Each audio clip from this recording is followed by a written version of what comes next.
Welcome everyone, and thank you for joining this Mishcon Academy session, part of a series of online events, videos and podcasts looking at the biggest issues faced by businesses and individuals today. I am Kate Clark and I will be hosting today's event. I am so excited to welcome to the Mishcon Academy the indomitable force of nature, the fearless and fabulous Melanie Brown, MBE, better known to the world.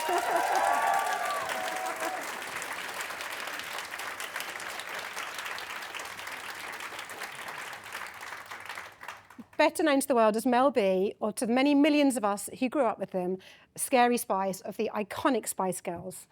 Melanie burst onto the global scene in the 1990s, becoming an emblem of empowerment and individuality as part of a girl group that coined the term girl power.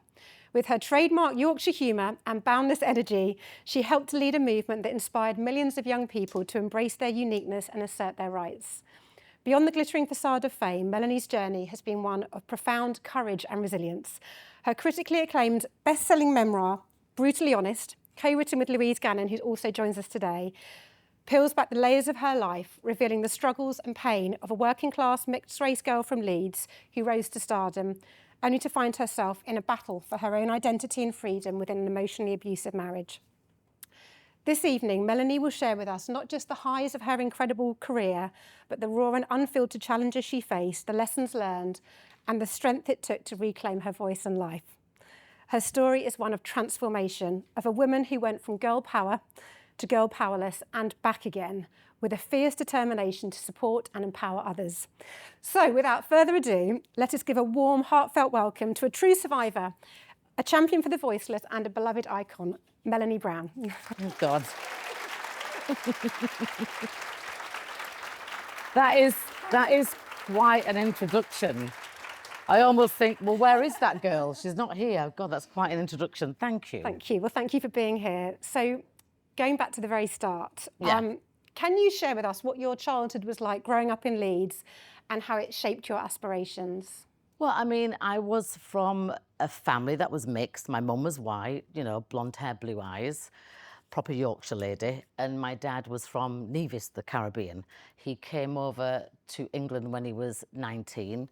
His family came over on the Windrush. And I was, I think, one of the few mixed race babies within that kind of area of Leeds.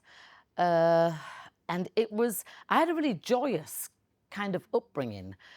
Even though I used to get bullied a lot and chased home from school, but, that's what happened back in those days. It's back when they had the cane that was available.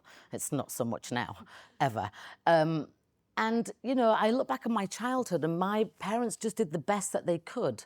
My dad worked the same job that he did since he was 19 till the day he died, doing morning shifts, afternoon shifts one week, and then late night shifts. He would ride his bike to work. He was a copper welder. And my mum worked in C&A. She was a sales assistant. So it was very humble, it's very humble beginnings. And then I was just full of energy. So my mum was like distraught with me. They used to call me the wind because I would just run, not because of that bit, because I would just run and just cause a draft. And so my mum found out down the street there was like a dance college, dance school at the local society club for 10p a lesson. So she would ship me off there and I began to fall in love with the entertainment and the arts world. I don't think my dad really appreciated that because he was all about education, because he didn't come from education back in Nevis. And so my dad would, if I got like a C or a D in my maths or English, then my dance classes would get cut. So I really wanted to keep on with my dance classes, but also education was not for me. It was like a world that I just didn't really understand. So what were your dreams and hopes and ambitions? And when you found fame with the Spice Girls, was it what you imagined? Well, I never really was seeking fame. I just wanted to be heard. I was very spiritual at like a young age, which my parents thought that was like the oogie boogie world, and they didn't really understand me. Because you're a Reiki master, aren't you? Yeah, I am. Yeah, I didn't know that until reading the book. So.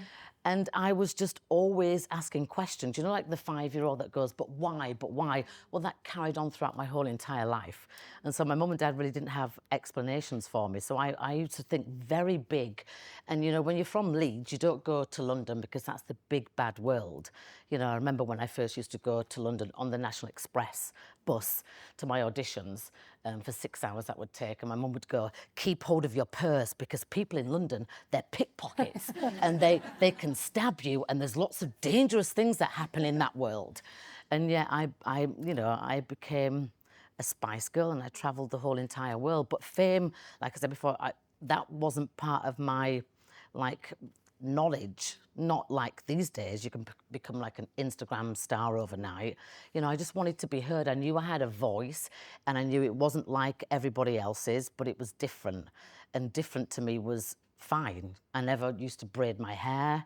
I used to just wear my hair out, to my mum's horror. She'd be like, oh my God, you're going to school like that again. I'm like, but it's me. And I was just always on my own like little path without any guidance really, and without anybody saying that that's what you're meant to do.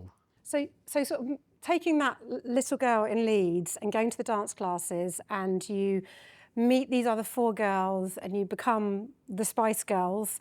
How did... Well, there was a long journey before that. Yeah. I was a dancer in Blackpool. Yeah. With feathers, thinking I was fabulous, I've made it. To my dad's horror when he showed up at the Horseshoe Bar in Blackpool and realised I was in fishnets and a G-string, everything covered, but, you know, I was doing my thing. My dad was like, God, education, education. And I just had such a passion for expressing myself through dance and through singing, and I wasn't very good, to be honest. I got better with time. Yeah. So you meet these girls and you become the Spice Girls, but so tied up with the Spice Girls was the concept of girl power. Oh, that was our mission. So how did that come about, and what did it mean to you when you were in the Spice Girls? Well, Spice Girls, nobody wanted to sign us. Yeah. You know, nobody wanted to listen to our music, even though we wrote every single song. We would go in the car park and like stalk all the record producers and sing a cappella, and they'd be like, oh God, who are they? Girl groups don't work. It was all about boy bands. And we just kept on our mission, and we would just fundamentally, you had 5 girls that were just from the misfits of life that really didn't fit in anywhere else apart from when we came together. It's like we found our tribe, and we were all from different backgrounds. Apart from me and Mel C, we were very similar. Posh was very posh. Yeah. She got driven to school in a Rolls Royce. I didn't. I had to catch the bus, 2 buses, and take my sister. Yeah. Well, we know it definitely was a Rolls Royce now, don't we? So thanks, David. So you were given the name Sporty and Scary and Posh by journalists. Given the names. It was a lazy journalist. Lazy journalist, yeah. That just said, well, I can't be bothered. I think he just thought, I can't be bothered really to name them all. There's 2 Mels, and which one's Mel? And he just was like, well, that one looks sporty, that one looks, you know, posh. And he just gave us these names by accident, really, and they just stuck. What name would you have given yourself if your record label had said, we need to give you names, people aren't going to be able to remember you? Well, for a start, I wouldn't listen to the record label. But I would have stuck with my name, because I think there's a bit scary in everyone when you get, like, pumped up and you're defending your female friends, or you're defending yourself. I think us women, we all turn into a little bit of scary. We have the confidence to do that. And what lessons do you feel that you learnt from being in the Spice Girls that stay with you today and have kind of carried you through the rest of your life? I mean, I've loved my time with Spice Girls, and we are still Spice Girls. God, I mean, they gave me a lease of life. They gave me a belonging. They gave me something that felt like home, no matter where we were in the world. And you've got 5 young girls from the age of, 18, 19, that were just glued together because we wanted to be together, because we wanted to not just prove our point to the boy bands or anything else. We wanted to prove our point to ourselves that we could actually do what we wanted to achieve. Even though our parents were like, when are you going to get a real job? Go to the job centre and actually register for a real job. We were like, no, we're going to make it. Yeah. But fame wasn't part of that. It just kind of happened, and we were a force to be reckoned with. And I guess well, hopefully we still are. Of course you are, definitely. I want to talk to you about your book, so Brutally Honest, and it really is brutally honest. Yeah. So you wrote it in 2018, and you've added 3 extra chapters this year. Why did you decide to write the book and speak out about your experiences? Well, that's a weird kind of, I'm going to answer it in a weird kind of way, because I never really wanted to publish a book. I wanted to understand what had happened to me within those 10 years of my life. So I called up Louise randomly. I said, hey, do you want to come to LA? Because I want to figure out what's gone on. Do you want to write this book for me? And she was like, oh, okay, yeah. Louise is a very established writer. She's amazing. Yeah, she's family now, unfortunately for you, Louise, but you are. And she actually pieced together my life, but she was unaware of the level of abuse, so was I. And so she actually went away and did her research, because whenever she'd come and visit me in LA, she'd put the little recorder in front of me and she'd ask me questions, and I would go, I don't want to talk about that. Yeah, I'm the one that made her come over here to help me write this thing of my life, to piece my life back together. And so she went on this incredible journey, got like about 15 or 16 people's witness statements that I had actually forgotten about, because I was suffering from a lot of PTSD. And she pieced back my life together. So when she would put a chapter in front of me that was based off what the makeup artist saw, or what Simon Cowell saw, or what the accountant saw, I would go, no, that didn't happen. Because I was in such denial, but I was so open to understand, because I came out of that 10-year abusive relationship just flawed. Like, what has happened?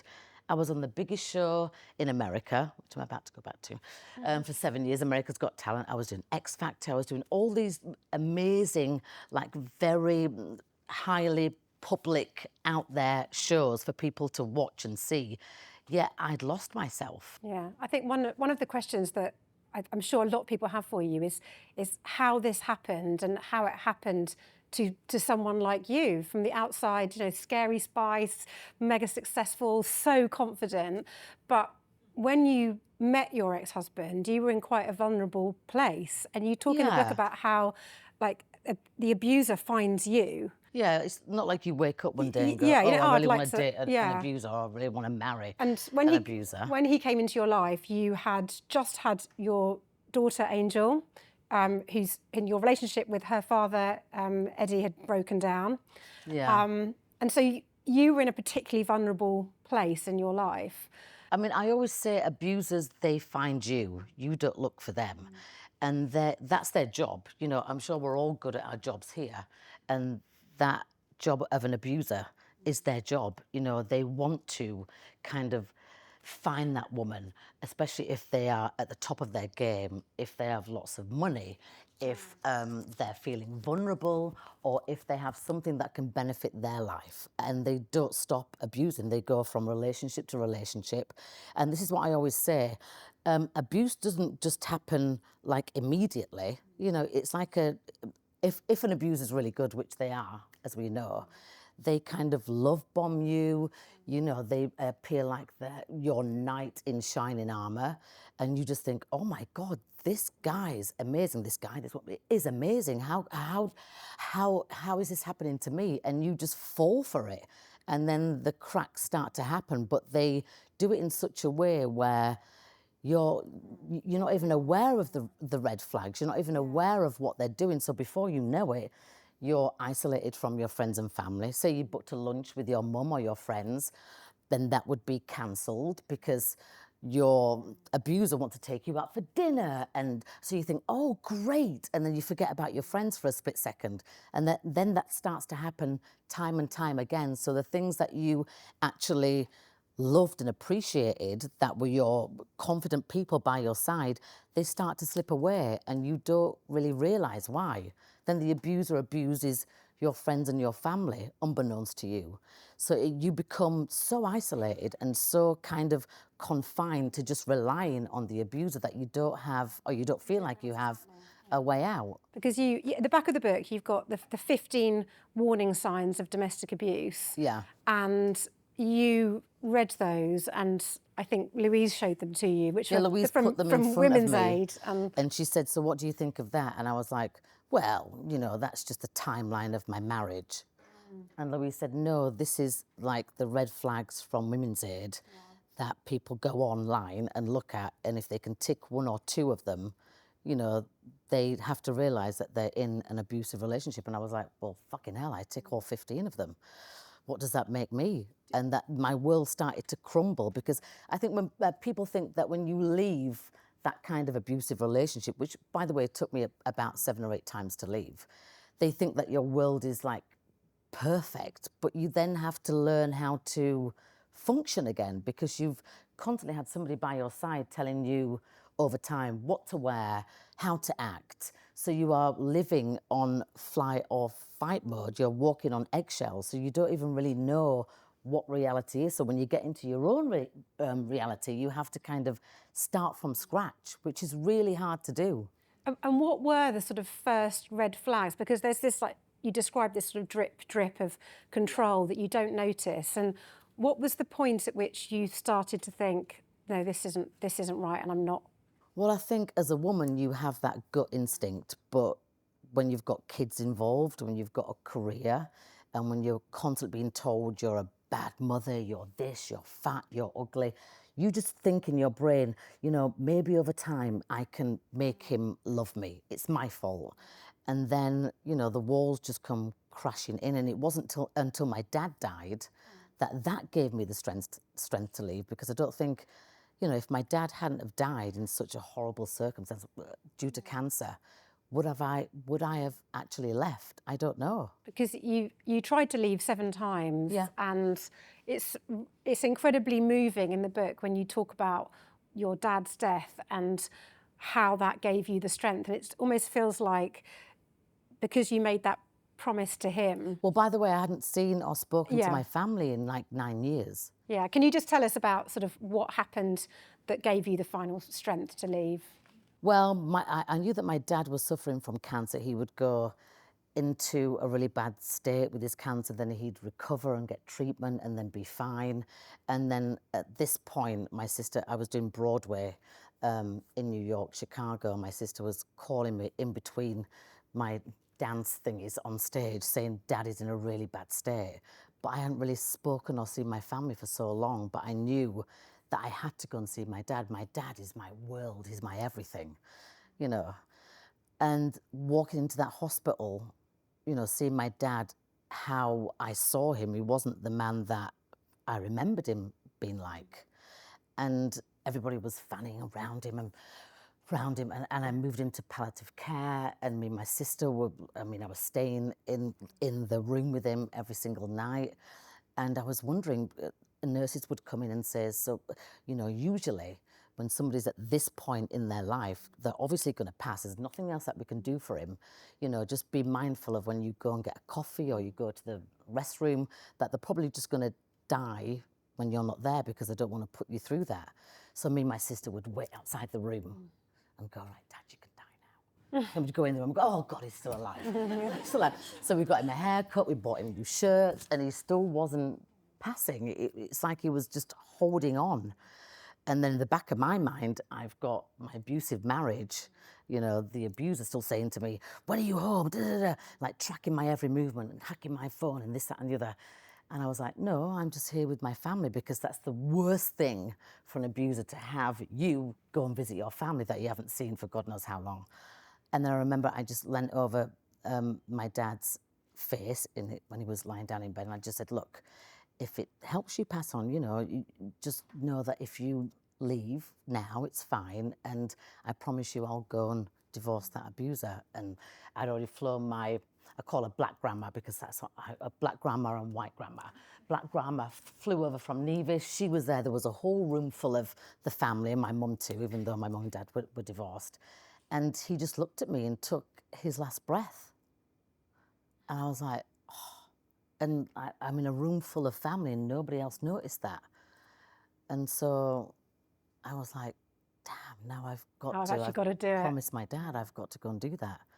And I got the next plane home with Phoenix and I left. But I mean, as you talk about once you leave, that's when you're particularly vulnerable as well. So It's not vulnerable. You literally have to start over. yeah, It's and almost you had as nothing. worse being with an abuser, because I've spoken to many survivors about this, and because I'm very direct, I'm very northern, as you can tell.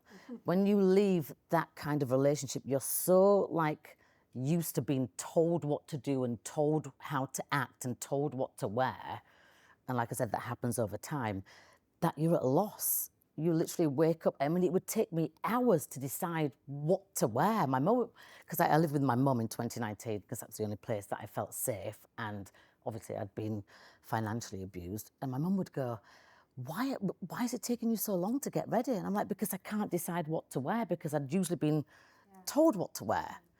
And that was a big thing for me. And then I started realizing that, oh my God, I really have to build myself up again from the ground up. Remember who I was before I had that abuse, which is very hard to do because you can't undo or unsee what's happened to you. How did you do that? How did you find the strength to do that? I think because Women's Aid really helped me a lot. I ended up having therapy there down the street at the local refuge. And I felt like I was amongst my people because we'd all been through the same thing and similar stuff.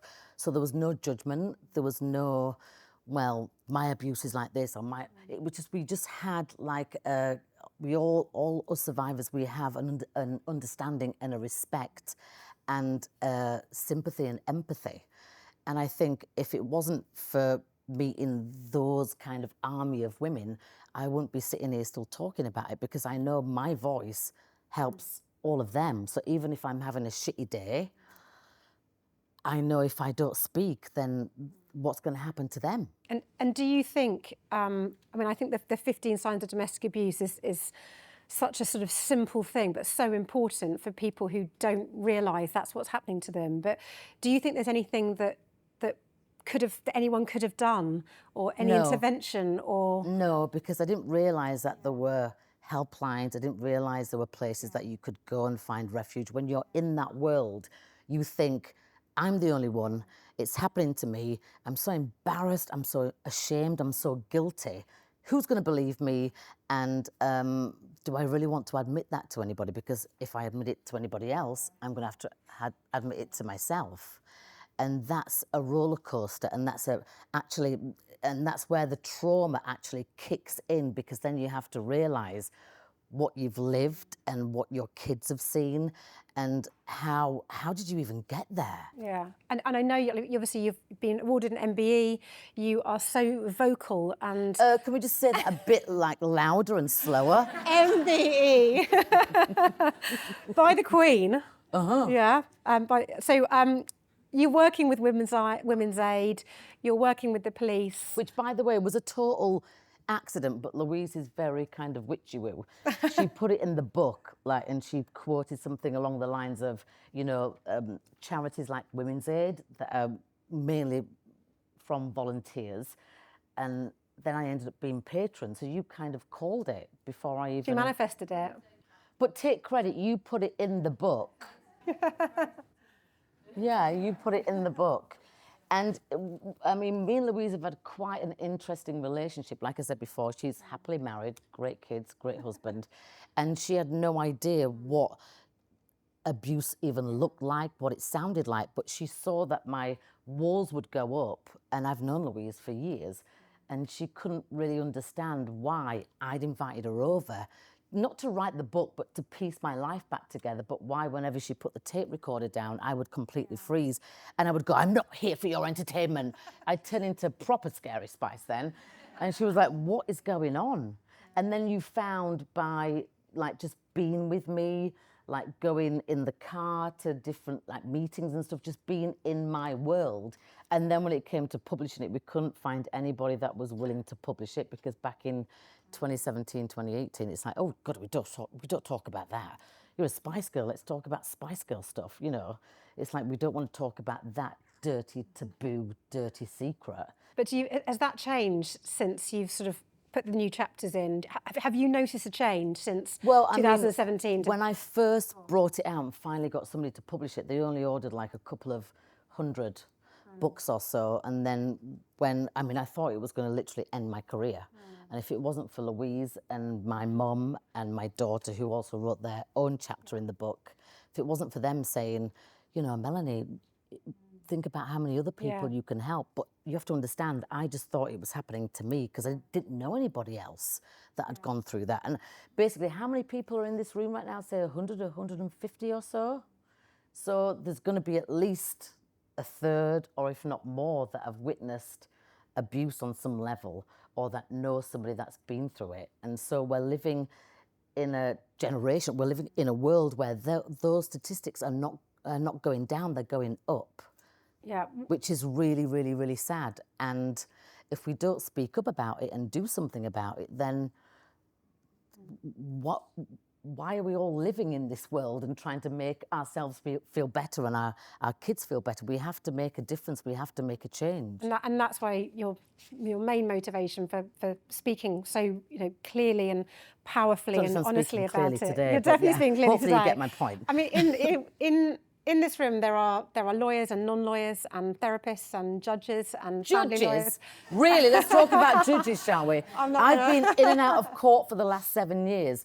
And what's your message? No disrespect to judges, but I mean, my petition, which hopefully you'll all sign, is about educating the judges, because I've been in front of so many judges and they take the perpetrator's word and then I just seem crazy and then they just go with it and then they rule against me. And I'm thinking, all I want to do is protect myself and protect my children, yet you're handing my kids over to an abuser and making me drop my kids off to the abuser when I have, like, whatever orders I have in place.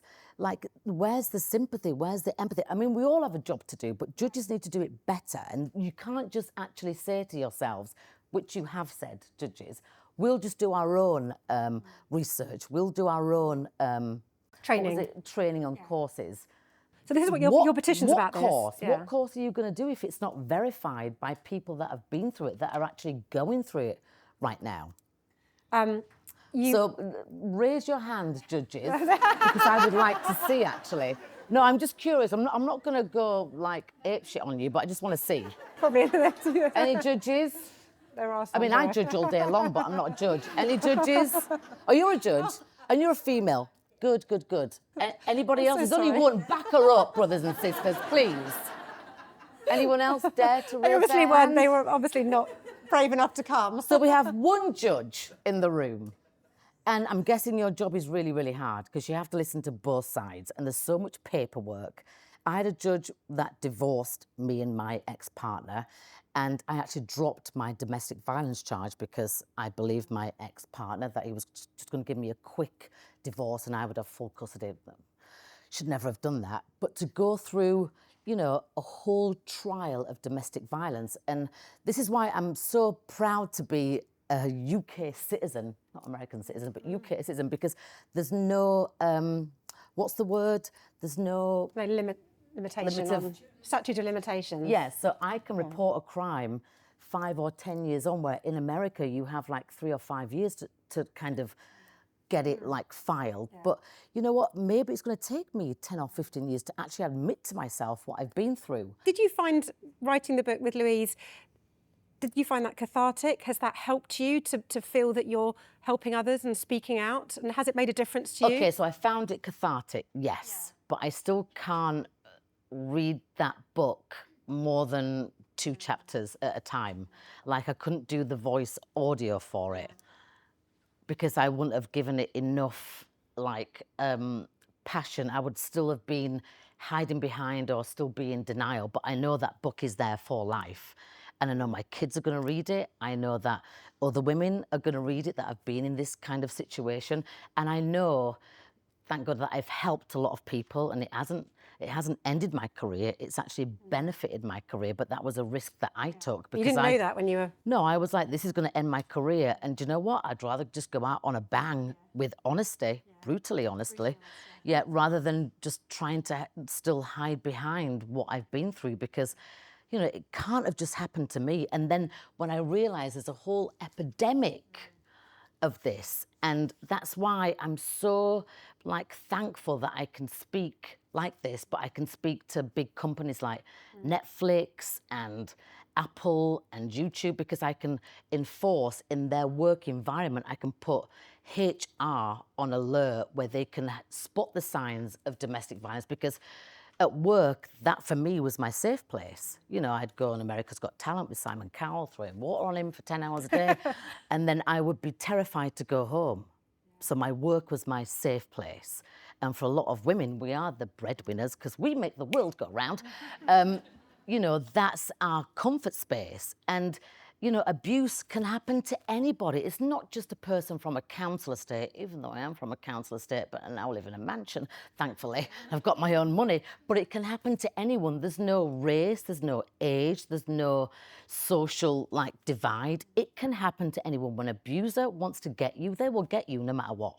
They will come find you and they will not stop. Did that experience, that 10 years of being in that abusive relationship, how did that change you? Did that change you? Oh, completely. I mean, for about 2 or 3 years, and I still get it occasionally, if a door slammed, I would jump out of my skin, or if somebody yelled, it would just take me back into that mode. And I had to work so hard on myself. And there's a period, for the survivors that are here, that you go through that nobody talks about. It's like when you give birth. They go, oh, it's beautiful, it's wonderful, you forget about the pain. Then they forget to tell you that you have to go through giving birth to the placenta, and it's all like, you know, they forget to tell you that when you leave an abuser, you have to almost go, well, you do, go through that whole horrible, disgusting stuff. And that's why a lot of women, which I did, they go back, because in some ways, in your brain, it's easier, because to actually remind yourself of what you've been through and then start over again and trying to decide what you're going to wear, how you're going to speak, because you've been so analysed and judged and criticised. You know, you're starting from ground zero. I mean, my mum, because I happened to be living with my mum in 2019 and then COVID hit. So I was with my mother, which now looking back was a godsend, because my mother, you know, she's a proper Yorkshire lady. She builds walls. And she can, like, make a garden pretty, and she does artexing, you know, she's a proper man-woman kind of thing. And she'd go to me, oh, stop your crying, you've left him now. And I'd be thinking, yeah, you're right, I have left him, but you have no idea the fear that I'm feeling every single day now, that I'm without him, that I have to actually decide stuff by myself. And this is a better place that I'm in, because I know what that is, because if I stay there, I'm going to die. And I always say to people that go back, the road is dark. You will die. You will. There's no ifs or buts about that. The statistics have it. You know, that's exactly what will happen to you. So you have to get out. And I just wish there was a word, and I wish there was a community that would help us people going through that. You know, we have, you know, if we're an alcoholic, we can go to Alcoholics Anonymous, we can go to a drug rehabilitation, we can get, what's it, Al-Anon, where your family can then go and support and understand what you've gone through. There's nothing for survivors. There's nothing for somebody that's just walked out of an abusive relationship where they can go and say, Mum, come along to this so you understand me. There's nothing. And why isn't there? That's up to us women to make a stance and make a change and make a difference, because I'm sure we've all got kids, and if your kids are girls, you know, just beware. It's a horrible world out there for them, and until we change it, it's not gonna change. I just went through a situation that I know we can't talk about, but she represented me pro bono, and really made me feel safe in my new home, and I cannot thank you enough. She works above and beyond, and she took me at my word and put certain things in place, and I'm very, truly grateful, so thank you. And thank you for coming in today. And this is the first time we've met in person. Oh, thank you for coming. I'm really glad you're here. Thank you. So my friend's better than your friend. Sorry. Does anybody have any questions for Mel? Wait, have we finished our questions? I feel like I've just started. I know, I feel like we just started as well, but I'm being told that we need to ask some questions in the room. Never listen to when people tell you stuff, honestly. Is that my first mistake? Okay, sorry guys, so we're going to just carry on for a little bit longer. I now feel bad for this lady who's put her hand up. So, do you want to ask a question? In the wannabe rap, You say, and as for me, you'll see. What are we going to see from you? Oh, God, I think you've seen it all, haven't you? Well, I wrote that rap in the toilet when I was with Spice Girls, and I was about 19. So I think I wanted to give a lot and show a lot of myself, which I have done, indirectly and directly. But I'm a very honest person, so what you see is what you get. There you go. Is that your answer? That's a really good question, Yeah, that's a actually. good question. What are you going to see? Yes. Hi, Mel. I just want to say thank you, firstly, for just being such an amazing voice for forever in my life, I feel like. So I just want to say thank you for that. I also work for a domestic abuse charity, so I wanted to thank you for everything you're doing. What charity is it? It's called Hestia. We support about 4,000 women in London, Right, women and and have you children. had your funds cut, or is it still... It's incredibly tricky, especially as Right. you described, where we work with women for about 6 to 9 months in refuge, and then, but their journey to recovery is so much longer than that. Oh, it is. It is. It really is. So thank you first and foremost. But I just wanted to ask a question. You talked about how finding yourself again was a important part of the journey back to being you and recovering from your experiences. And we're realising a lot of the time that women tell us there's like a turning point moment, you know, maybe in refuge when, you know, they've gone through, we've got them to safety, they're starting to feel safe again, and they're getting that sense of self back. Do you have any moment in time or experience that maybe just you recall thinking, okay, I'm me again, that I can share and maybe inspire a few women like you've been doing for such a long time now? I mean, I had flickers of hope always, but then it comes crashing down with, oh my God, I'm so embarrassed. I've put my kids, or did my kids see this? Or did my makeup artist see this? And what did Simon Cowell say? There's so much that goes on in your brain. But I mean, I just did a course at Leeds Beckett University on trauma, and I passed, by the way. Trauma-informed care, which was really hard because the word, even though the word trauma is really popular, it actually is such an important and significant word to survivors, because it not only just encompasses what you've been through and that the past can creep up, it also has to do with your childhood, it has to do with your processing. And unless somebody guides you on that path, you can live in complete denial for the rest of your life. And then when you're 70, you're going to have like a whole meltdown and remember what happened to you in that relationship or that marriage. So the flicker of hope that I had, which is a really hard line to walk, is I'm just going to own it. I'm going to admit everything that I've done. Like in my book, Brutally Honest, I admit that I self-medicated.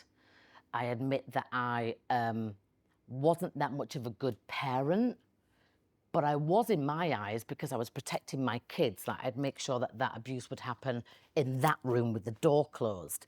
So you have to kind of navigate the truths and the facts, but also don't get swayed by the perpetrator, which is always going to come at you.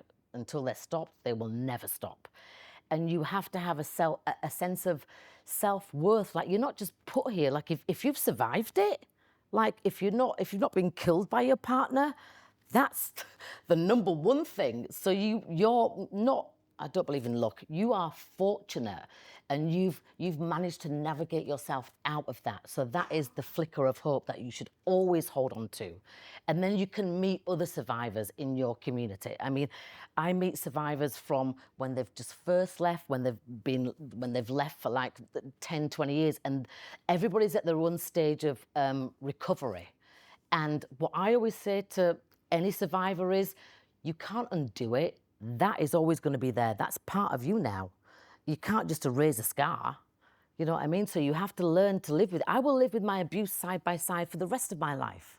So I have to learn to understand it. I have to learn what tools I can use to make that voice quieter, or to make it go louder and understand it and not shut myself away or block myself off from people or flinch when somebody comes to give me a handshake because I think they're going to come and like attack me. It's one of those roads which you just have to understand. It's never going to go away, and it never will. So not that you have to embrace it, you just have to accept, you know, life is shit. And that's the route that I happen to take, but I'm a survivor. So I'm going to keep on keeping on. I'm saying that to myself as well as I'm saying it to you. We've got a question over here. Yeah, I might not need the mic. Well, we'll try it. Well, you're from Leeds, aren't you? Well, I'm You're from up Bradford, north, actually. so I can tell. West of Bradford. There you go. My name's Sam. I'm a barrister and I'm involved in... Oh, you didn't put your hand up, but you're not a judge, are you? I'm not You're a judge. barrister, I'm not a judge. Right. I'm involved in a few domestic abuse initiatives and I'm patron of Wirral Women's Refuge. And my question is, having been through the system, what can we do as lawyers to avoid the process re-traumatising survivors?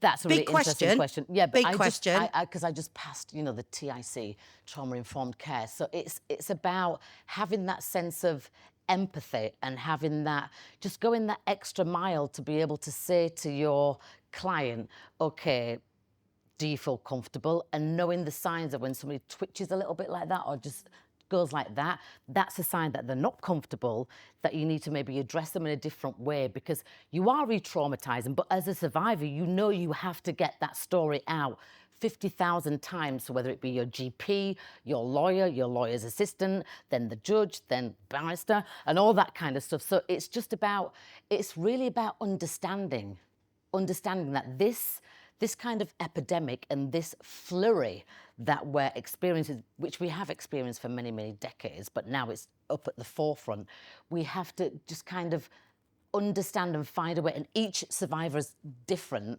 We have to understand a way how we can relate to that person. And woman to woman, you can relate to a woman in general, but don't forget, I'm coming from extreme fear, intimidation. You're going to judge me. So you have to just find that, even if you talk about a cup of tea, as simple as that, just let that woman feel relaxed because then she will go hell for leather and tell you exactly, because it's full of anger and it's full of fear and it's full of injustice. I think we've got a question over here. Hello, and thank you very much for sharing your story. I read your book and it is brutal, but something that I think everyone in the room should read. I've got a question. As a mixed race woman and as a mixed race girl back in the day, what is the most valuable lesson that you have learned on your journey so far? Oh God, that my mum and dad got together in an era when it wasn't really seen for them to get together. I remember my mum telling me a story that she would have to hand me as a young baby to my dad, who was black, so that my dad wouldn't get beaten up on the bus. So I understood those things growing up, but also my parents didn't let me take sides. So it wasn't like, well, I'm this colour, so I'm just going to stick to that colour, or I'm too light-skinned, so I can just pass as white. I was very informed from both sides of my parents that you are mixed race.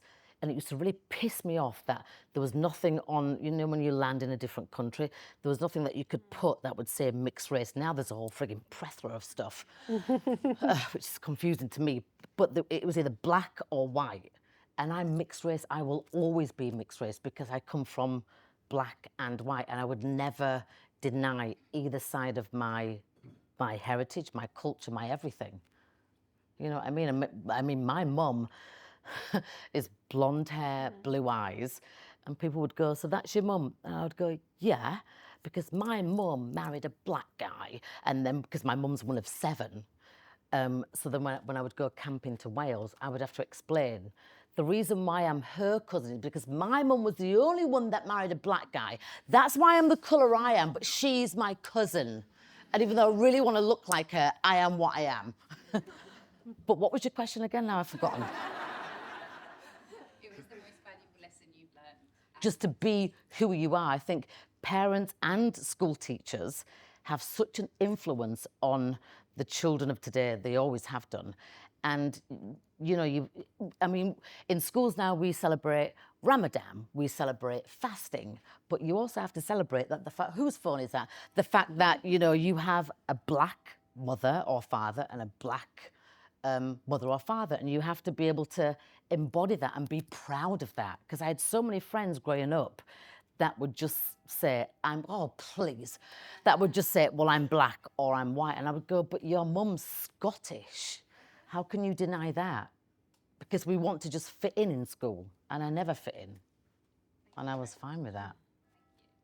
All right, whose is that? Is it time for us to stop? Oh, sorry, Big Ben. Carry on. Carry on.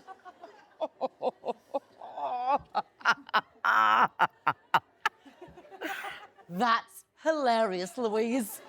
Still going. How many more bongs? Oh, we did start a bit late, so I think we're okay. I think Jan's got a question. Well, now I can open up to them, but I was on tour with them, and it was my fault why that tour came to a halt, because I was with then my then husband, and I just couldn't hide it anymore. I think we write about it in the book, where Jerry found me in the shower, and I was just crying compulsively, and she didn't have anything that she could say to me. She knew what was going on, but that's what you do when you're in the midst of that. You deny everything. You become really good at lying and really good at faking everything. And yet you're dying inside. And even if one of the girls would have said, Melanie, you know, it's me, we're all girls together, I would have still gone, yeah, but you know, he's fine, because I wanted to protect him, because the flip side of that, if I didn't protect him, then it was going to be another form of abuse, and I didn't want to go through that, and I was already going through it anyway. Yeah, but now, I mean, yeah, the girls have been in tears, like, with me, just saying, what could I have done to have helped? But it takes, you know, it's your process to leave. And maybe if they would have, like, literally stood together and done, like, an intervention, I may not have gone then, but at least I would have known in the back of my brain I do have somewhere to go. Oh, there's a man asking a question. There's a man. Hi, Mel. Thank you so much Hi. for coming in. You've been such a positive role model for millions of people across the world, people you'll never meet, especially those of us who were kids in the 90s, including myself, who then, you know, saw your messages of going for it and achieving your dreams and becoming what they wanted, whether it was lawyers like us or doctors or singers. Yolo, what kind of lawyer are you? Employment lawyer. Oh, okay. I can't help saying. Let me know if you want to hire someone or fire someone. But first, I just wanted to tell you that, you know, you've made a real difference to so many people's lives. But secondly, how does it feel to know that when you see it like 20, 30 years later and those people were affected by you and the messages of Well, it's not just me. You know, I'm one of 4 other people in a group, so I don't take it that personally. I take it as that's what we've achieved, and it's spread throughout the 5 of us.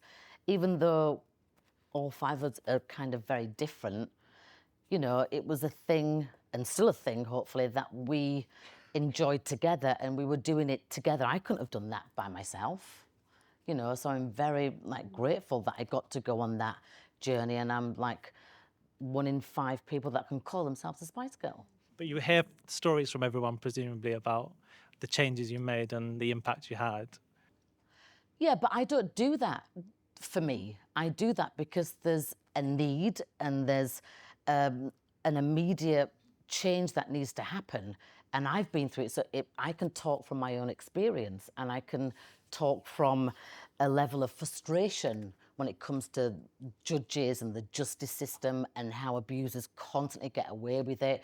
And, you know, let me just tell you, abusers don't, like, switch up their game. They have one, like, black hand guidebook, and they do the same thing every time. So us as intelligent people, if we know what they're doing, we can stop them. So why aren't we stopping them? Why aren't there laws in place, and why isn't there more support? Thank you. You've got great hair, by the way. I think we'll do one more question, if that's okay. So I think you had your hand up first. I wanted to say thank you for a very powerful talk. I wanted to ask you, after your experiences with the legal system, what kind of suggestions do you have for reform to make your experience or the experience of other women better? The legal system is just, sorry to say, it needs to be completely changed. It's awful. And I've been through it constantly for the last 7 years. And I'm about to go through it again. It's just so bad and so Stone Age and so just misogynistic. It just doesn't give room for people that need help. That's why a lot of women don't go to court. They just give up everything. They give up their custody, they give up their house, they just give, because it's just such a massive, like, angry monster that they're gonna have to kind of try and fight, and there's no winning. There's no winning, still, to this day. So I don't have a word of hope unless they actually, you all sign my petition and we can actually educate the justice system, or at least try. And I always say to my kids, because they go, why are you so trying, Mum? And I go, well, it may not happen in my lifetime, but at least I've set the wheels in motion. You know what I mean? Because it's just something that, I mean, it's the justice system. I mean, I want to still believe in that. I believe in justice. I got brought up so morally correct, believe it or not, by my mother and father, that I want to still have hope. If I report something to the police, I want them to take me seriously. I don't want them to say to me, oh, well, my hands are tied, you need to have 2 or 3 more incidents. Well, what happens if that second incident is actually my death? So what, then are you going to listen? And why is the law where if my partner kills me on the street, as opposed to kills me in my home, there's a significant difference in the jail sentence? That doesn't make any sense. Like, we're all smart people here, right? We can all add 2 + 2, I think. Well, I can, hopefully. But it doesn't make sense. A dramatic thing needs to change, because this epidemic is not slowing down. It's getting bigger and bigger and bigger. So you would say, though, the starting point should be educating. Educating the educated and educating our kids from young, because even if they're growing up in like an abusive household, they need to go to school and feel safe and know what is right and wrong, and know that the helplines that they can reach out to, or get that kind of support, or get that understanding, rather than just then being isolated and then them repeating what they've seen because that's all they know. You know, what I was going to say is kind of Put your mic repeating- up to your Sorry. mouth. Okay. Here we go. Not that you're a singer, Anthony, but go on. I was going to repeat the educational piece that the barrister brought up, actually. And I think that's really important, you know, to sympathise with the client and talk to the client and understand what they're going through. Because we've had a lot of this in LA, right, where, you know, we're talking to the lawyers and they don't kind of understand how emotional it is for you. So, yeah, I think that would be my response to that. Is that it? That's it, I'm afraid, yeah. I wasn't All right, so we'll expecting pass it on to Louise now. Louise, you can do the ending speech. I just think it's really important to understand what us women go through, and I'm saying it is predominantly a woman's problem, because to even have the confidence to then go and hire a lawyer, which costs money, or a solicitor, you know, I mean, hopefully you all do a little bit of pro bono work, and you can actually understand, because it's infested with just such, like, stuff that doesn't even make sense to me. Okay, so if you've got a magic wand, what would you do in this room now? You meant to do the ending speech. You weren't meant to am I ask me doing a the question I that thought I was heavy. asking a question. Well, What would you do right now, based off what you've seen me go through? I think it is really important. I think you could all employ Women's Aid because they have a program for lawyers, and they literally And judges and barristers. painstakingly go through their program of what helps people in a really systematic way. And one of the things Melanie didn't say when somebody was asking how could you make it easier, you often talk about, and I know this because, you know, we talk about it a lot of times, but you have to sit in a courtroom right next to the guy. Yeah, which I don't understand that. Which I'm I think is 2 really seats traumatic. down from him and he's staring at me. So do you think I'm going to actually be that confident? No, because that's going to put me right back into that front room or living room when he was doing whatever he did. So I'm crumbling.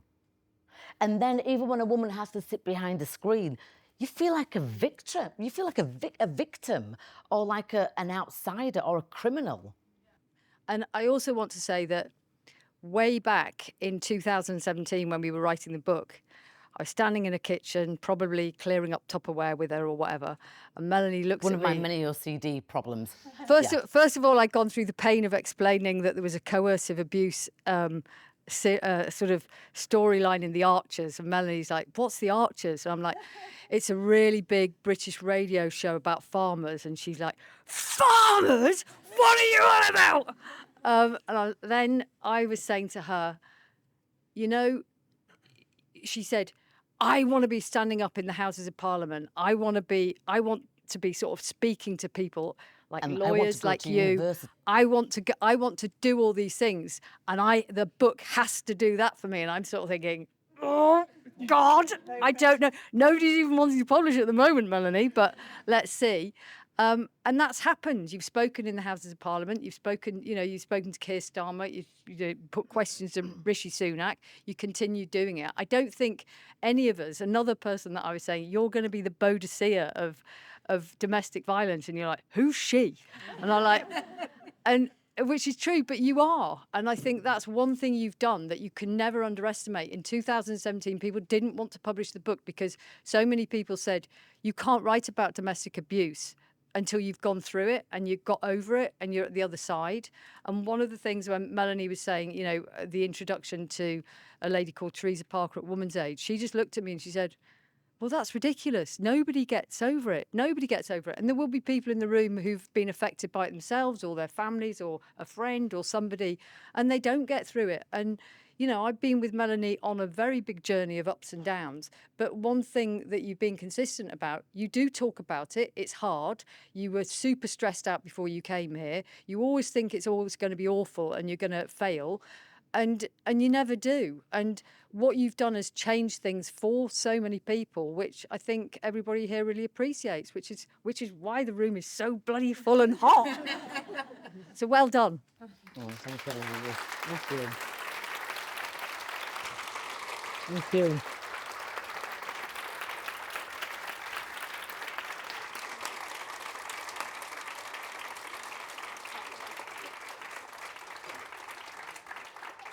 Is that it now? Thank you so much, Mel. Thank you. Thank you for being so honest, and thank you for being so wonderful and true to yourself, speaking to us. And I know it's made a difference, and we will all remember your words and read your book, I'm sure.